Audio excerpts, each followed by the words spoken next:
Signs that somebody is high on ketamine. Ketamine is actually a hard drug to detect if somebody is high on.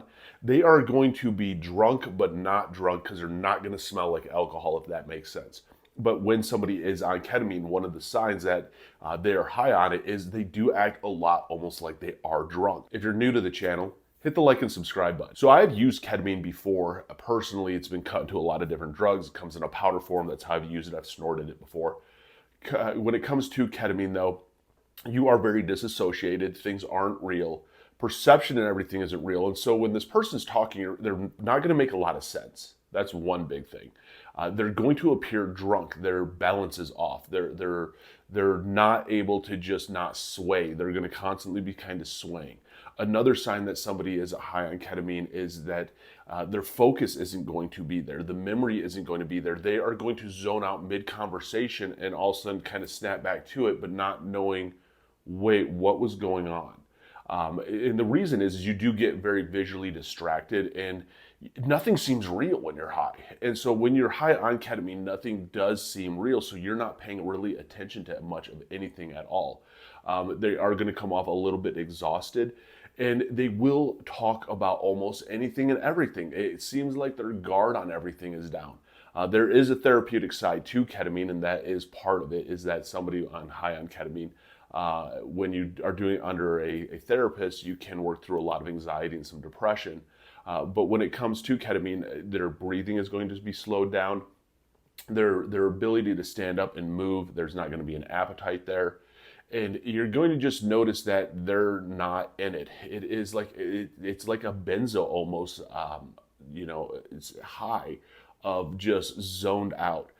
Somebody on ketamine, the weirdest thing is if you really want to know if they're high on ketamine, ask them what they're high on. And if they're high on ketamine, they're going to tell you they're high on ketamine. That's almost what ketamine does to you, is that you have no worries or fears. And so you are very blunt, open, and real about things. And again, these are signs of, somebody is high on ketamine. It's like, the K-hole. Everyone talks about a K-hole, and that is when you take too much ketamine. It's not essentially an overdose.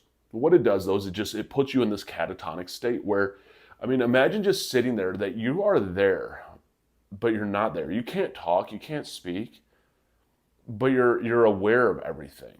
And you're going to have bits and pieces. And you're going to have little memory chunks when it's all said and done of this catatonic state. That is what essentially being high on ketamine is like. When you actually do too much ketamine or when you're talking to someone.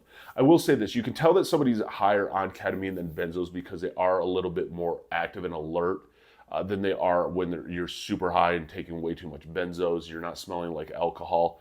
Something doesn't seem right to you and they seem very open and talkative but not making any sense. Speech is slurred. Probably going to be high on ketamine. And again, I share from personal experience, the derealization with me on ketamine was unreal. I would smile a lot on ketamine and I like to smoke a lot when I was on ketamine. And again, these are just personal experiences, and that's what I share from. Hit the like and subscribe button if you're new to the channel. Comment your experience down below. And the thing is the more that we comment our experience and share about experiences, the more that we are able to educate others on different substances out there and the dangers of these substances. When it comes to getting sober, though, remember this, there's no right or wrong way of getting sober. It's your way. And whether it's going to inpatient treatment or outpatient treatment, go to rehab. Find a therapist, a doctor, a psychiatrist, get on the right meds. Download Sunflower Sober. I have tons of links down below, things that will help you. Go to a therapist, a psychiatrist, a doctor, get on the right meds, going and doing all of that and then some. It's about not giving up. For the one out there fighting through every single day, I'm proud of you. But don't give up, man. Keep fighting forward, and it does get better.